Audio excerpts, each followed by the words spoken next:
We're also following breaking news that Ariel just mentioned, that coastal flood warning that is in place, causing a number of roads to close across the area. Coming along with those king tides, let's head downtown where we find News 2's Temple Ricky. She is monitoring the conditions down there. It's getting pretty bad, right? It is, Brad. I'm a little nervous. I'm about to get sprayed by some water right here on Lockwood Drive. You can see a barrier has been set up behind me, closing the road off, but unfortunately we have seen a couple cars try and drive around it. Now what we've noticed from that is they all put it in reverse and come right back to this spot at the corner of Lockwood Drive and Buffane Street. Clearly you can't get up there. There's a lot of water on the ground. We're going to go ahead and turn our camera so you can get a better look at Lockwood Drive. And we haven't had serious rain since Hurricane Dorian, so this flooding is because king tides are giving us a higher than normal tide. We see this occasionally throughout the year, and Charleston Police Department says high tide is predicted to 8 feet, so you can expect water in low-lying areas, like right here on Lockwood Drive, as well as Fishburne Avenue, Haygood Avenue, and Broad Street.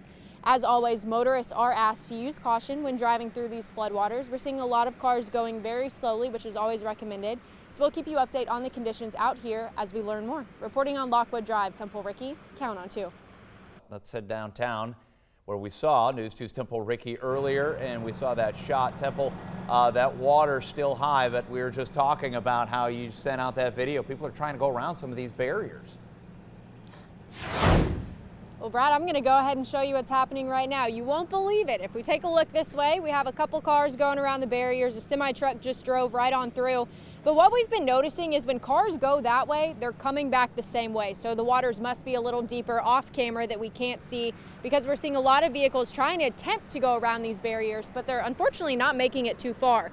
And that's because we're not seeing serious rain. You can see that it's sunny outside, but we are seeing the coastal flooding because king tides are giving us a higher than normal tide. We do see this occasionally throughout the year, and the Charleston Police Department was ready for it.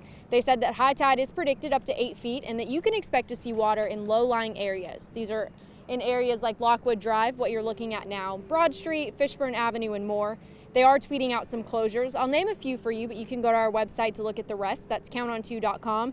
So be on the lookout for closures at Haygood Avenue between Fishburne Street, as well as Broad Street at Ashley Avenue and South Market Street. North Market Street is getting a little worse as we talk right now. I'm sure that'll be closed soon. We'll give you updates when we get word on that. But as always, motorists are just asked to proceed with caution. You see the barriers up. They're there for your safety. Do not attempt to drive around them. You might get stuck. It might be worse. We do have a car over to my right. They didn't break the law. They didn't drive around the barriers, but their car simply stalled out. They told me something got wet that wasn't supposed to get wet, and they're still sitting here waiting for it to dry off, waiting for their car to start. We'll keep you updated as we learn more. Reporting in downtown Charleston, Temple Ricky, count on 2.